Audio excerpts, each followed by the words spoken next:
Hi, everyone. It's Hello. Linda and Michelle. And it is a cold day here in northeastern Pennsylvania.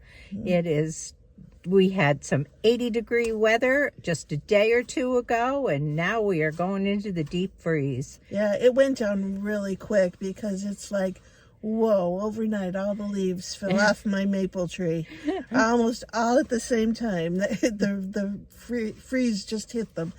But the second movie that we saw was Absolution. I think it just came out this weekend. I went in, I had no idea what this movie was about. Liam Neeson? I'm always saying his name wrong. Liam Neeson. Now I got you saying it Yeah, right. you do. But he was the star of the movie, and in a nutshell, he was a tough guy his entire life, working for groups. What would you say? What kind of criminal groups? I guess. I guess you would call them criminal groups. But as the movie kind of started, he realized that he was having a medical problem. And it turned out, since he was a boxer, he had that condition where he was losing his memory. And he kind of reflected a little bit. He tried reaching out to people, and he wasn't accepted very well because of how he treated them. But the movie kind of took you through how he was trying to make all of this up. But what do you have to say, Linda? Yeah, he worked for, basically, as Michelle said, organized crime. Yeah. And we don't know what, because he wouldn't look to see what he was delivering and that kind of thing. But he was moving money. He was, at one point it alluded to the fact that maybe he had a truck full of women, trafficked women. Yeah.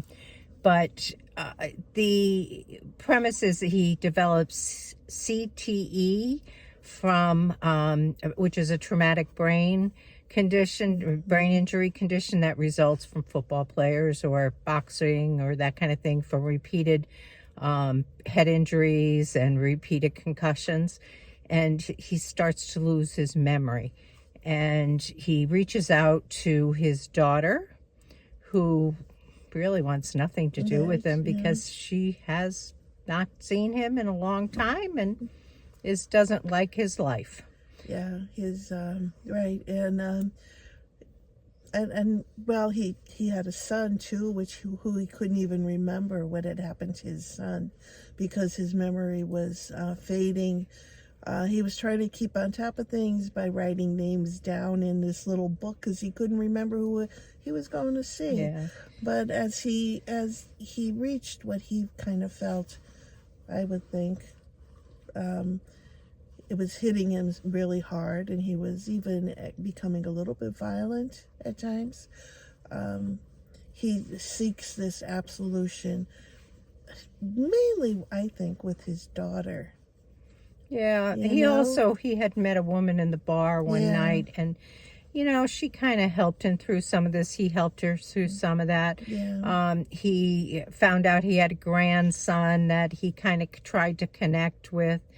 And as you can guess, it didn't go well in the end. But it takes you through someone who has found out that they have a terminal illness or an illness that they're not going to be able to take care of themselves for much longer.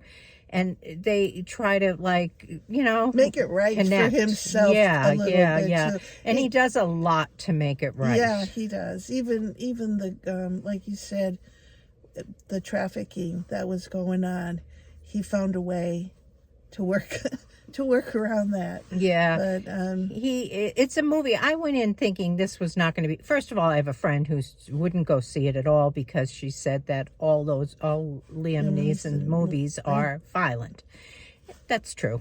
That's very true. They tend to be, or he's always running from something, Well, he was basically running from something in this one too, but it wasn't a violent movie. I mean, there was some violence. I'm not going to say there wasn't any, but compared to the usual bloody, shoot 'em up, knock 'em down, body parts kind of movie, this was not like that. No, absolutely not. But there is definitely violence in it. But I was surprised because the ratings were not very good. But I actually kind of liked the movie. I thought it was better than I expected, and I would rate it with a 7. That's where I was headed to. I think I was going with a 7 also. I think the movie's worth seeing. I think it was a good movie, an interesting movie. Kept me glued for the most of it, I would say. Yeah. But, so if you get a chance, you see it out there. Yeah, and again, these are our opinions. We're 2 females, and the theater was filled with men. So, you may have a totally different opinion. Just keep in mind, we're just telling you we like it or we didn't like it. Right, how we felt about it. So, if you see it, I'd love to know what you think about it. Leave us a comment, let us know, and catch you in the next one, I guess, right? Yep. See you later. Bye.